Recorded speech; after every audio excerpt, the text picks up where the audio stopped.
Halo teman-teman, Assalamualaikum warahmatullahi wabarakatuh. Jumpa lagi dengan saya Yogi Pradana Marta.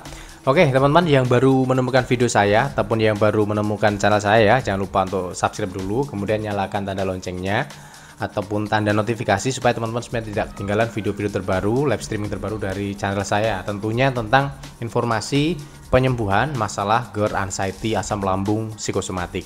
Nah, oke teman-teman, di video kali ini saya membahas tentang ini ya, karena kebetulan ini sudah mendekati bulan suci Ramadan, makanya saya mau membahas tentang tips bagaimana kita untuk menghadapi puasa Ramadan di tahun ini gitu ya. Simak tipsnya baik-baik, jangan di skip-skip, tonton secara full gitu ya. Nah oke. Nah jadi gini teman-teman ya, perlu teman-teman ketahui bahwa ketika kita mau berpuasa, kita sakit asam lambung nih ya ceritanya ya. Kalau kita mau berpuasa itu ada beberapa hal yang harus kita perhatikan. Memang kalau pengalaman saya dulu, saya puasa itu harus kita latih teman-teman ya. Jadi nggak bisa kita langsung berhasil gitu, nggak bisa memang ya. Dalam artian nggak bisa kita mendadak gitu, nggak bisa. Jadi harus benar-benar kita latih karena itu berhubungan dengan mindset. Intinya orang yang sehat saja kalau tidak pernah berpuasa itu nanti mindsetnya adalah saya tidak kuat untuk menjalankan ibadah puasa gitu. Intinya seperti itu. Apalagi orang-orang yang mengalami gangguan asam lambung, gangguan GERD, anxiety kayak gitu ya. Mindsetnya adalah dirinya sedang sakit dan tidak kuat melaksanakan ibadah puasa. Jadi di situ kita harus perbaiki mental kita dulu, perbaiki mindset kita bahwa kita akan kuat menjalankan ibadah puasa. Itu harus kita tanamkan terlebih dahulu. Nah gitu ya. Alhamdulillahirrahmanirrahim, saya ikut senang teman-teman karena banyak sekali orang-orang yang sudah sembuh, orang-orang yang sudah sehat karena mengkonsumsi madu istighfar aslam GERD ini. Teman-teman bisa mendapatkan di Shopee ataupun teman-teman bisa langsung klik link yang ada di bawah sini gitu ya. Semoga teman-teman juga lekas sehat, teman-teman segera diberikan kesehatan dan kebahagiaan kembali. Dan terus kemudian untuk tandanya ketika kita ini sudah akan kuat ya, kuat menjalankan ibadah puasa itu, kalau pengalaman saya dulu gini teman-teman, kalau kita asam lambung ya, kita memiliki riwayat asam lambung itu kan memang untuk makannya kan harus sering ya, sering dan porsinya sedikit. Nah biasanya kalau kita telat makan 30 menit 1 jam itu akan mengalami dada berat, sesak nafas, gemeteran, jantung berdebar-debar, keringat dingin dan sebagainya. Itu yang akan kita rasakan. Nah nanti ketika kita sudah mau sembuh ya, kita telat makan setengah jam ya, 15 menit, 30 menit, 1 jam itu tidak akan terjadi masalah teman-teman ya. Tidak akan terjadi masalah. Nah kalau kita sudah makan normal sehari 3 kali kayak gitu ya, telat makan 15 menit, 30 menit, 1 jam sudah tidak apa-apa, perutnya sudah biasa-biasa aja, nggak ada sensasi yang berarti, itu nanti pasti saya jamin teman-teman untuk puasa Ramadannya, puasanya akan baik-baik saja. Insya Allah akan kuat-kuat saja gitu ya. Nah dan ini untuk teman-teman yang masih takut ya, masih takut karena mungkin belum bisa telat makan ya, teman-teman memang harus berlatih. Jadi kalau saya dulu itu kebetulan memang untuk puasa Ramadan itu saya latih teman-teman ya. Jadi saya latihannya pertama itu pakai ini apa namanya puasa Idul Adha. Memang hari pertama untuk menjalankan ibadah itu puasa Idul Adha itu memang sangat sulit. Karena apa? Karena berhubungan dengan mental tadi ya teman-teman, dengan mental, dengan kepercayaan bahwa saya nggak kuat kayak gitu awalnya seperti itu. Tapi setelah itu saya jalankan 1 hari dan berhasil, 2 hari berhasil, itu puasa selanjutnya itu lebih ringan dan pasti berhasil teman-teman. Memang godaan yang paling berat itu di puasa 1, puasa 2, puasa 3 gitu. Nanti selebihnya kalau itu sudah berhasil akan aman-aman saja begitu teman-teman ya. Jadi teman-teman harus perbaiki mindset, perbaiki mental bahwa Anda akan kuat menjalankan ibadah puasa.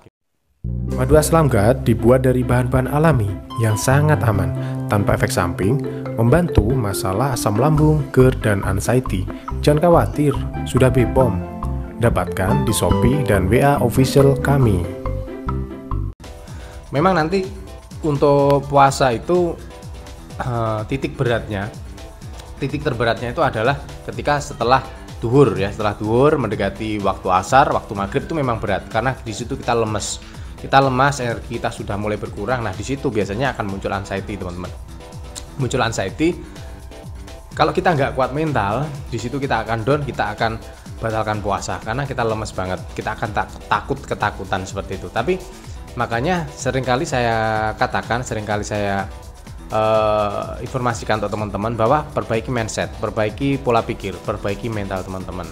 Harus sekuat baja mentalnya kayak gitu. Jadi kalau mau sembuh mentalnya harus sekuat baja gitu. Intinya seperti itu teman-teman ya. Jadi sebenarnya teman-teman yang masih makannya belum bisa ini ya 3 kali sehari, itu bisa dicoba teman-teman, bisa dicoba. Jadi harus latihan dulu, benar-benar harus latihan. Puasa Senin Kemis, puasa Idul Adha, puasa Ramadan itu juga bisa dijadikan ajang untuk berlatih gitu loh teman-teman. Kalau kita mindsetnya ataupun mentalnya nggak kuat, kapan lagi kita bisa berpuasa gitu, kapan lagi kita bisa sembuh kayak gitu loh ya. Karena ini erat kaitannya dengan mental gitu ya, dengan kepercayaan, dengan keyakinan gitu. Nah oke, kalau itu sudah, sekarang kita bahas masalah apa-apa yang harus kita lakukan ketika kita menjalankan ibadah puasa supaya puasanya lancar gitu ya. Nah kita mulai dari makan sahur teman-teman ya.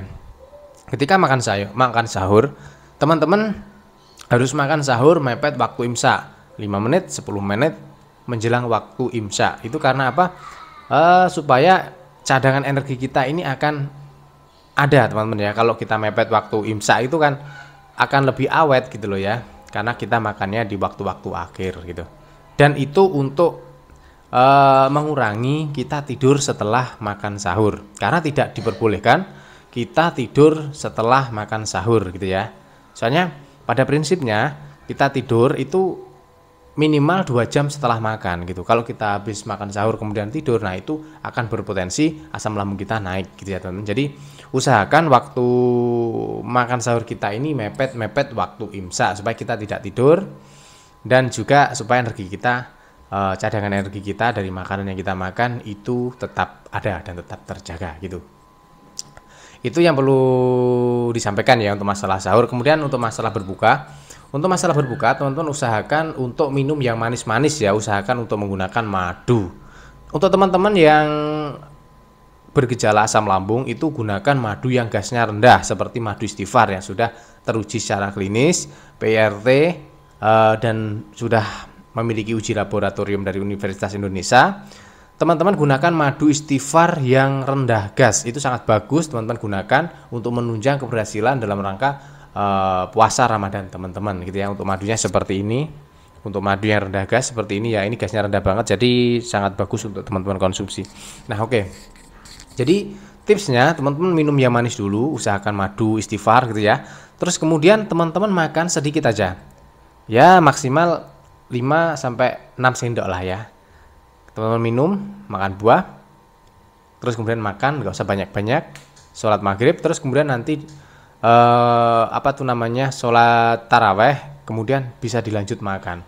Karena kalau teman-teman langsung makannya banyak, itu biasanya perutnya akan begah, akan kembung, sakit dan sebagainya. Jadi makannya harus benar-benar sedikit dulu, harus pemanasan lah ibaratnya begitu. Jadi minum yang manis, makan buah, jeda beberapa menit, kita berbuka puasa sedikit aja gitu.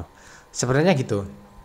Terus yang paling bagus juga ketika kita menjalankan ibadah puasa, benar-benar hindari makanan-makanan yang memicu gas asam lambung ya. Wajib dihindari, mulai dari santan, pedas-pedasan, coklat, susu-susuan seperti itu, sawi ya, durian dan sebagainya. Pokoknya teman-teman sudah tahu semuanya, makanan-makanan penyebab ataupun pemicu asam lambung yang tinggi gitu ya. Teman-teman harus benar-benar hindari ketika teman-teman menjalankan ibadah puasa. Santan juga dihindari. Nah itu sebenarnya itu aja ya untuk tips berpuasa itu. Yang paling penting itu adalah memperbaiki mindset, memperbaiki pola pikir, kepercayaan, membangun sugesti bahwa kita pasti kuat, kita pasti kuat. Orang yang sehat saja kalau tidak pernah berlatih untuk berpuasa pasti bilangnya tidak kuat, saya tidak kuat. Karena apa? Karena tidak pernah mencoba dan tidak pernah berlatih. Apalagi orang-orang yang sakit asam lambung, GERD, anxiety yang kecemasannya sangat tinggi. Ya, mustahil untuk tidak berlatih. Kalau kita berlatih, mindset kita, kepercayaan kita sudah kuat, sudah meningkat, udah kembali, pasti semuanya akan berjalan dengan normal gitu ya. Dan nanti untuk teman-teman yang mungkin gejalanya masih banyak ya, gejala masih banyak, radang masih masih parah, terus kemudian sesak napas dan sebagainya, teman-teman gunakan aja madu aslam guard. Madu aslam guard yang ada di belakang saya, di Shopee banyak, yang ada di Jakarta, Banyuwangi, Surabaya, yang ada di Lampung, yang ada di Lombok, yang ada di Bali, di Bengkulu dan sebagainya, di kota-kota besar. Silahkan teman-teman cari aja di kota-kota tersebut, adalah beberapa agen yang ada di kota-kota teman-teman. Oke ya, semoga bermanfaat ya untuk video yang singkat ini tentang tips bagaimana kita menjalankan ibadah puasa. Dan untuk teman-teman yang belum pernah berpuasa, bagaimana ketika kita asam lambung menghadapi puasa Ramadan tahun ini. Oke, semoga bermanfaat. Jangan lupa untuk yang belum subscribe, di subscribe dulu, dinyalakan tanda lonceng ataupun notifikasi supaya tidak ketinggalan video-video terbaru dari channel ini. Dan untuk yang mau konsultasi, sharing, nanti silahkan hubungi saya di bawah sini, di nomor WA sini ya teman-teman. Dan insya Allah untuk bulan puasa nanti kita akan melakukan live streaming rutin setiap hari. Pertama untuk membantu teman-teman ya memperbaiki mindset, memperbaiki mental supaya nanti puasanya juga lancar dari awal sampai terakhir, sampai sampai Idul Fitri gitu ya. Oke teman-teman, saya akhiri. Wabillahi taufiq walhidayah. Wassalamualaikum warahmatullahi wabarakatuh.